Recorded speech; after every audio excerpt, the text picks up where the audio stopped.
Yes, hello. Good day.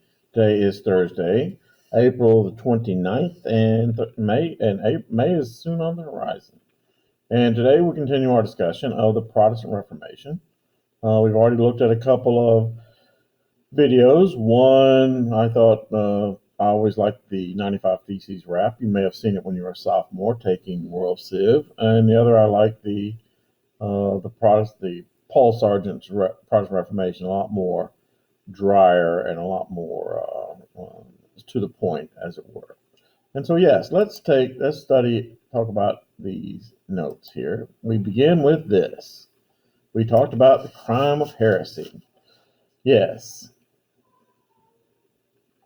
Actually, we're beyond that. We are, yes, D.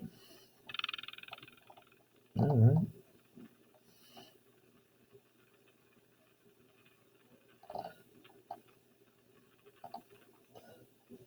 So let's begin with this.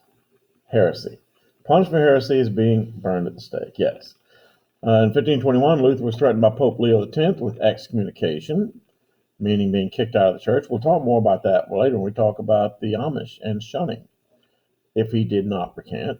Luther debated his position with several Roman Catholic Church officials at a place called the Diet of Worms. And you saw in the film yesterday that diet included King Charles V, a lot of Roman Catholic officials, a lot of princes.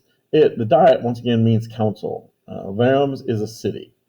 Because Luther and people like him, John Calvin, Menno Simons, and even good old Henry VIII, were protesting the policies and practices of the Roman Catholic Church, Luther's movements and others like it were called Protestant. And this period of splitting off from the Roman Catholic Church and dividing and subdividing again has been named by historians as the Protestant Reformation. Luther was protected by the princes of Germany, primarily, what was his name? Something the Wise. Frederick the Wise. Yeah. While living under their protection, he took it upon himself to take the Bible, which at the time was written in Latin, which could only be read by the clergy, the ones who could read, that is, because not all of them could, and translate it into German. That fit into Luther's philosophy, and this is the key point. Luther said, and it'll be on your test, that every man is his own priest. Every man is responsible for his own salvation. And since you're responsible for your own salvation, you have to be able to read. Luther believed that everyone should be able to go communicate directly with God and not have a priest or a person of the church get on his God phone and contact God. Luther composed a hymn, Eine feiste Burg ist unsere Gott, a mighty fortress is our God, which is a hallmark of Protestant faiths. This hymn utilized common popular melodies. It could be sung by the common people as opposed to Latin choirs. Luther also endorsed the translation and usage of the classical texts of Greek and Roman. Luther rejected the elaborate ceremony of the church for far more simple piety, doing simple good deeds as opposed to doing the sacraments. How did the Protestant Reformation and the cause of education aid the cause of education for the common man? Because, once again, to be saved, to achieve salvation, you have to know what the will of God is. Well, how do you know what the will of God is? You have to read the Bible. Well, to be able to read the Bible, you have to be able to read. Now, however, Luther remained steadfast to many of the teachings of St. Augustine, rejecting the humanistic ideals of the Renaissance, feeling that humans could not achieve goodness through their own effort and that human freedom led straight to damnation. All right. As it says there, to say that the Protestant Reformation was solely about religion, which is like saying the American Revolution was about freedom from tyranny, or that the American Revolution, the American Civil War, was solely about slavery. At its root, it was, but solely no. The Protestant Reformation was about religion, but it was also just as much about political power and money. Many political leaders at the time, kings and dukes, did not like the fact that simply waving the threat of hell in front of the face of the people of the parish, the Roman Catholic Church could require not only 10% of everybody's income, a tithe, and I hope we all remember what that word is, T-I-T-H-E, but also could command tremendous authority and respect that many did not think that the Roman Catholic Church deserved. If you look on your map, page 223 of Adventures in the Human Spirit, which you have right in front of you, you will see that the Reformation movement was stronger, particularly in areas that were geographically removed from the center of the Roman Catholic Church, that being Rome. Luther's teachings, as it says there, were supported widely in northern Germany by the ruling monarchs. They saw it as a way to get out from under the control of Rome, as well as to keep much of that money that went to Rome on a regular basis in their own hands, so they could turn around and tax it. Another person who used religion as an important opportunity for political gain was Henry VIII, and we're going to talk about him later. Luther's teachings also inspired the bloody peasant revolts. The peasants somehow believed that Luther's talking about salvation was interpreted that he was talking about their personal freedom, and so many of them revolted and they killed a lot of the nobility. Luther at first supported those uprisings. However, when he saw firsthand that lots of people were being slaughtered and it was out of control, he actually told the nobility that they should, without mercy, suppress these revolts. 300,000 peasants died in these revolts. Because of that, then after that, the peasant populations, by and large, rejected Protestantism and clung ever more tightly to Roman Catholicism. Now, following in the footsteps of Luther, and yet deviating from his teachings in many ways, was the French humanist John Calvin, as in Calvin and Hobbes. Yes, on your test, we're going to talk about Calvin and Hobbes. John Calvin. Who was John Calvin? French humanist and French reformer. Hobbes, on the other hand, well, Hobbes, if you look at the little cartoon, Calvin and Hobbes, Hobbes is the toy tiger. Calvin is a little boy. But in reality, Thomas Hobbes was an English philosopher about the nature of government, who said that without the strong rule of the state, life would be nasty, brutish, and short. And so, yeah, and if you ever, I'm sure that a number of you have read Calvin and Hobbes comic strips. They're actually funny. But you know what? They're also actually very philosophical. If you ever, have a book of Calvin and Hobbes, they publish books of them. Yeah, a lot of them are pratfalls where when Calvin walks into a room, that Hobbes is in there and nobody's in there, the toy tiger springs to life and tackles Calvin. But there are other times when Calvin and Hobbes have very deeply philosophical conversations. So, John Calvin was a contemporary of Martin Luther. That meant that they lived about the same time. And he agreed with him on several issues concerning the Reformation of the Christian faith. However, he and Luther parted ways on one issue, and here it was. This is called predestination or predetermination. And it's a rather complicated principle. What does it mean? Predestination is the belief that basically eliminates the effect of free will, which is a very strong Catholic Lutheran teaching point. You say, well, what's free will?